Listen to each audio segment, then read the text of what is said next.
This morning's scripture reading is found in Genesis chapter 12, reading verses 1 through 9 from the New International Version. The Lord had said to Abram, "Go from your country, your people, and your father's household to the land I will show you.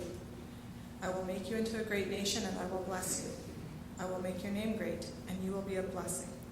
I will bless those who bless you, and whoever curses you I will curse, and all peoples on earth will be blessed through you."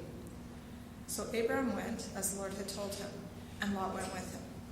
Abram was 75 years old when he set out from Haran.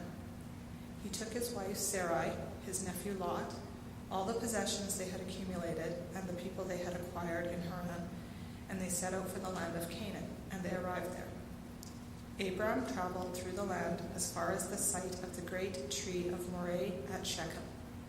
At that time the Canaanites were in the land. The Lord appeared to Abram and said, "To your offspring I will give this land." So he built an altar there to the Lord who had appeared to him. From there he went on toward the hills east of Bethel and pitched his tent, with Bethel on the west and Ai on the east. There he built an altar to the Lord and called on the name of the Lord. Then Abram set out and continued toward the Negev. May God add his blessing to this reading.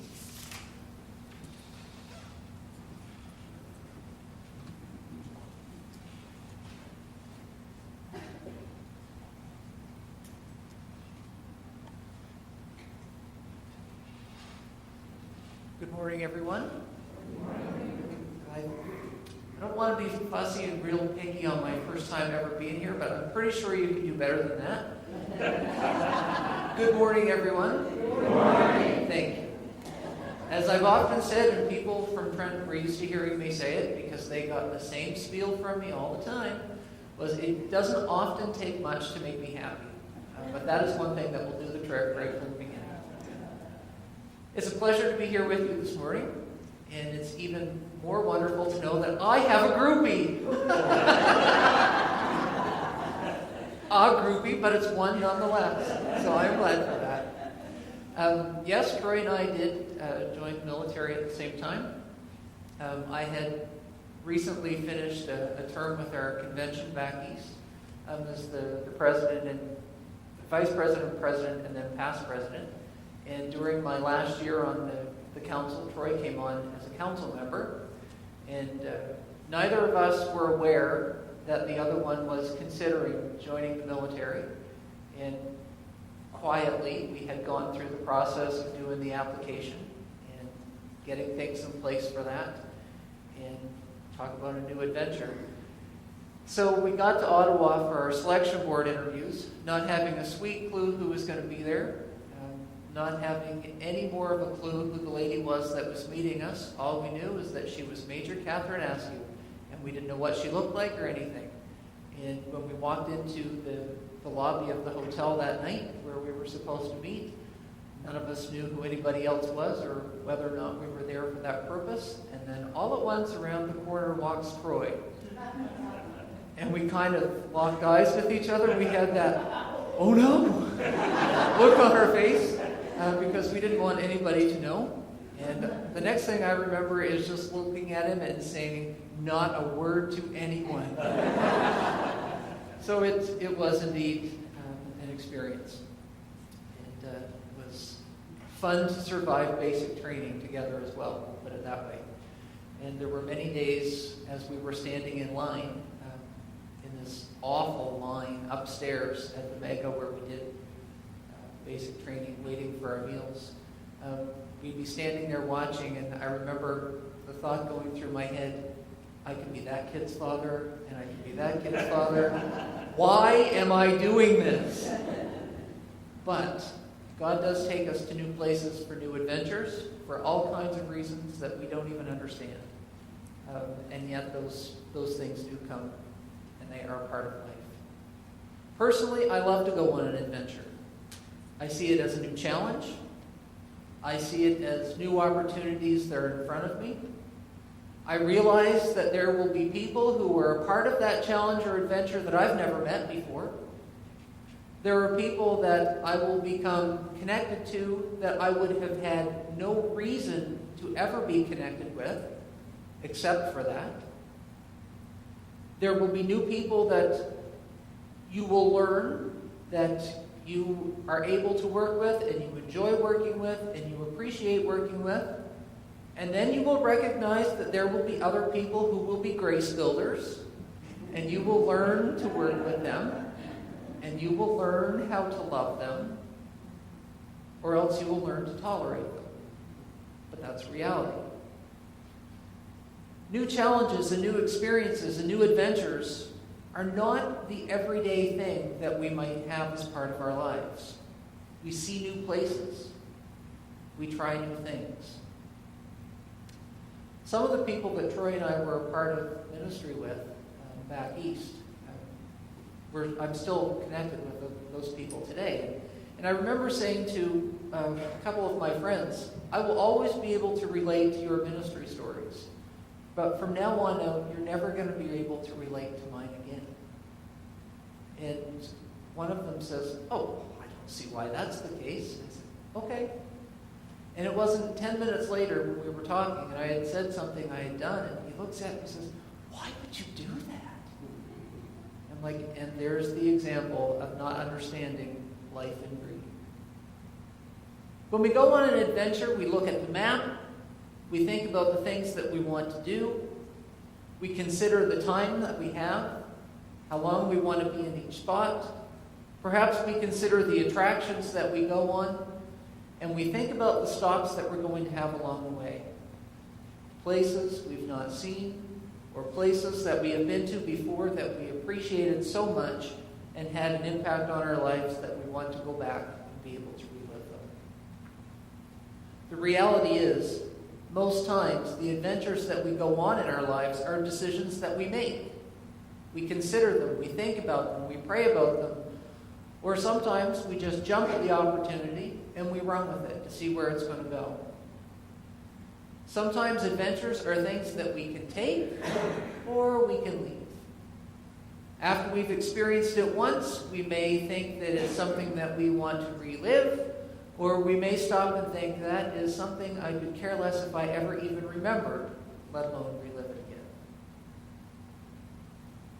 But they have an impact on us, and they change us. Even the amount of enjoyment that we get from an adventure that's part of our lives, we often decide on ourselves. We can run nonstop. We can go full out the whole time we're experiencing something, or we can take time and we can sit back and we can relax and we can watch and we can experience things from a different perspective. Not everyone likes an adventure. I don't quite understand that species of person, but not everybody enjoys an adventure. Some enjoy routine. And my theory about that is routine I often think of as a rut. I enjoy routine. It has its place. But if I get caught too much into a routine, I think of it as a rut. And the only difference between a rut and a grave is a grave has the ends closed in. And I don't like to be caught there. I'm not ready to be there yet. But for some people, they don't like getting outside of the usual. They like their comfort zone. They don't like veering from what they know. They appreciate staying within their own bounds and just knowing it, and being comfortable, and that's where they can relax and just be themselves. They're not risk takers. Some people are. Some people are happy staying in their own area. Some people not so much. Some people need to be able to spread their wings and try new things. And the content of life changes. To me, I would be missing something in life if I didn't try and experience new adventures. Although there are some people like this, most do like to try something new. But adventure isn't all physical. The things that we've talked about so far are things that would be more of a physical nature, but not all adventure is like that. The reality is we have spiritual adventures all the time. And spiritual adventure depends on how much, and it scares me to even say these words, but it partly depends on how much we are willing to let go of the reins and let go of control. For those of us who are control freaks, that is not an easy task. It's difficult. Sometimes it's scary. I like the adventure, but I also like to know how to plan and how to get things in place. That's not always the case. It's taking a risk. It's moving beyond what we're comfortable with. The fact is, we're not in control when it comes to our spiritual lives.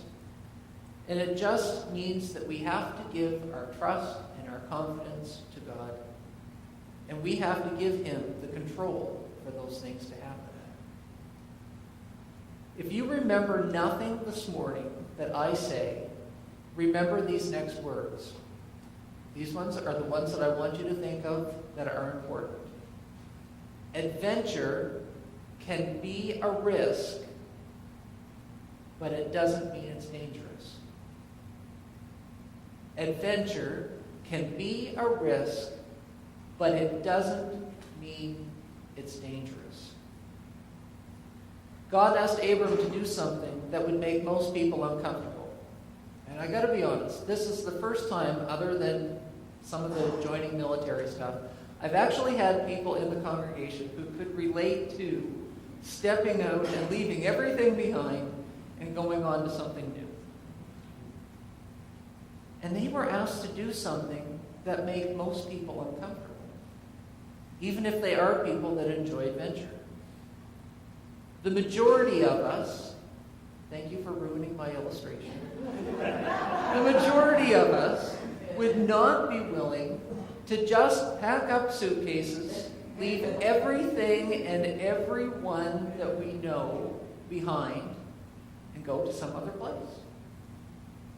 Like, I'm all about adventure and all about trying something new. But that's a big deal. And to know that that is something in your heart and in your mind that God is challenging you about and encouraging you for, and ever so gently putting his foot behind you and maybe giving you that little shove that you need, or maybe a big shove, depending on how resistant you are, that's a big deal. But the majority of us we wouldn't be comfortable with that. It seems almost extreme when we think about what Abram was asked to do. Extreme to be able to move out and move ahead without even knowing where he was going, and probably not even being completely confident in his mind he knew why and what he would be doing when he got to wherever this mysterious place was going to be. But without giving him the specifics, he still acted when God asked it. That, my friends, is the beginning of a spiritual adventure. By acting on what God says without even knowing where you're going to be or what it is you're going to be doing. Adventures with God take risks from a human standard. Now, we don't like to think about that. We like to think as Christian people that if God asks us to do something, we're going to do it, and we're just going to be all comfortable and ready to jump.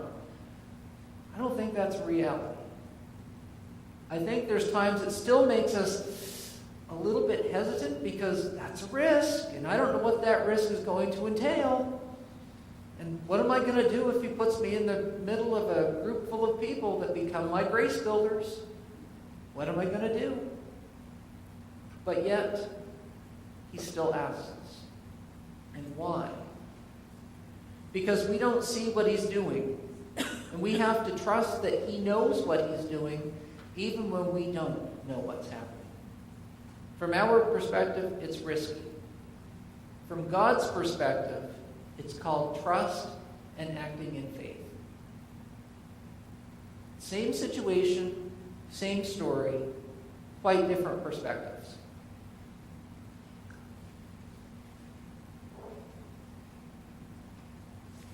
Abram was willing to do what God asked him. And it makes me wonder if all of us, or most of us, would be so willing and so trusting to do the same. It makes me wonder how quick we would respond and we would act if he had such a request for us. Would the risk be too high? Would the adventure be too great? Abram was definitely going to have an adventure with God. He was taking his entire family on this situation. He was embarking on a journey with God, living with God day by day, step by step, instruction by instruction, and having no more and no less than what he needed for that very time. He didn't know where he was going, only that he was going with God. And he was trusting and he was faithful in that. He believed and trusted that God knew what was best, and God knew what was going on, even when he didn't himself. And he followed. The level of faith he practiced and lived by requires complete dedication. He didn't step out on that adventure half-heartedly. He stepped out completely, step by step, one foot in front of the other at a time, and away he went. You see, what we often think of as risk between ourselves and God, God is simply using to cause us to live a life of faith and a life of obedience. He's causing us to step beyond where we're comfortable to experience something new with him and to develop a new level of trust and confidence in who he is and to see our relationship with him grow. It shows our dedication to someone that we can't see, but yet we know wholeheartedly and we feel completely that he is standing right there beside us every step of the way. And we know he is. And yet, we have to let go of the reins, and we have to let go of control, and we let God do what's best. Whether God asks us to move to the other side of our community or to the other side of the world, to give all that we have to the poor, or to invest it in ministry through our church, whether it be a leader or be a person who works behind the scenes with something that's going on, it all requires us to give up control and do what he asks and only what he asks. We wonder why we feel levels of stress sometimes in our lives. Sometimes stress that goes beyond what we could ever imagine. And honestly, a lot of times that comes from the fact that we're just not trusting God and trusting where he's taking us and what he's doing. Adventure requires risk in our perspective. God calls it dedication and obedience, and it's what he asks for from his people. In the story that we read this morning, God asked Abram to trust him in an undisclosed place, in an undisclosed way. And in obedience, we see that he packed up himself and his family and the people that had become a part of his connection while he was there, and their belongings and their animals, and just leave everything else to God. And off they went, step by step. As we read through the passage, it tells us that they were on their way to Canaan, but at the beginning it simply says, "Go to a place that I will show you." I guess in some ways, as we're reading through the story, we have a bit of a glimpse as to what was happening that they didn't have themselves. Adventure, yet no details to start with. Just simple trust and simple faith from Abram. And we know from reading the story and other stories throughout the Old Testament that he was a very obedient man. When we plan adventure for ourselves, it's easy to follow through. When we plan adventures for ourselves, it's easy to follow through. We make the details, we make the plans, we make the arrangements. It's a little bit harder sometimes in our lives to let go and let God be the one to make those arrangements and to make the plans. God may not ask us to do what he asked Abram to do, but he will ask his people to do things that will challenge us and stretch us and make us grow into people that we're not today. And he will help us to get there.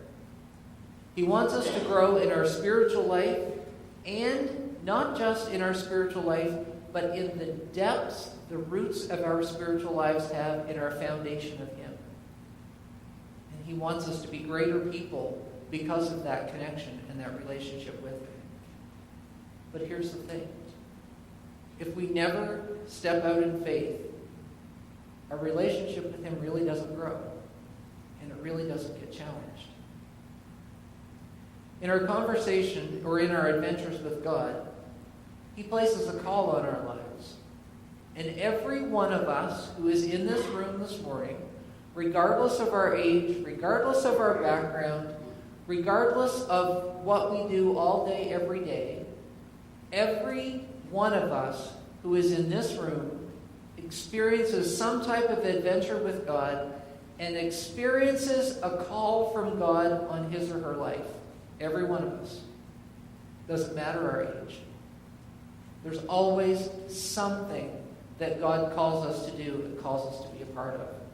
First of all, he calls us to put our faith in him, to put our faith in Christ, and to invite him into our lives. That's a call. That's very much part of our spiritual adventure with him. But he places calls of service on the lives of his people. It doesn't necessarily mean that he calls everyone into full-time pastoral ministry or into chaplaincy or into some type of service of that nature, but he calls everybody somehow, some way into service. It's part of the way we express to the people around us our dedication and our commitment to him. It's who we are. We see all kinds of calls on the lives of people around us. I believe we see God calling people to medicine, to treat people.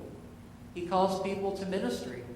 He calls people to ministries of transportation within the church, to ministries and gifts of hospitality. All of those things are calls that he places on our lives for acts of service. We know that service takes us sometimes from what we know and where we're comfortable being. And God will ask things of his people that will challenge them. He may ask us to serve him full-time. He may ask us to serve him part-time. He may ask us to volunteer. He may ask us to switch what we're doing in service to him and do something else. But one thing is for sure, he always asks his people to follow him and to be able to serve in that way.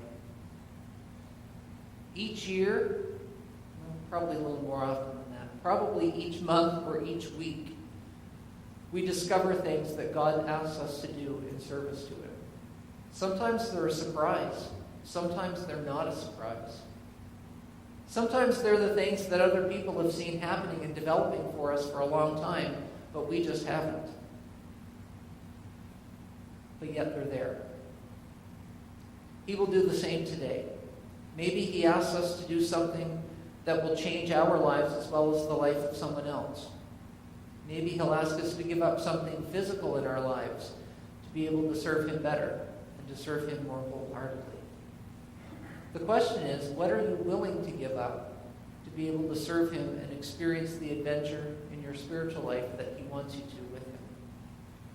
What are you willing to allow to be challenged in life that he is already working on you about and to be able to move past or to enter into more fully? This morning, I want to encourage you to allow him to direct the adventure in your life. Direct where you go, what you're a part of, and how you get involved in the life and the ministry of your church. Let him do the work, but you be willing to be faithful and trust him and do what he asks.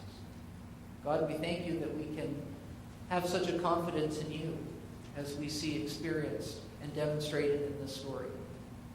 We thank you that we can trust you to move outside of our comfort zone and to let go of our own control to be able to do what you ask of us.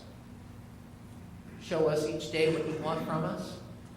We thank you that we can have the courage to step out when you ask us to and do the things that you require of us, because we know that you will provide all the things that we need to accomplish the task at hand. In Jesus' name.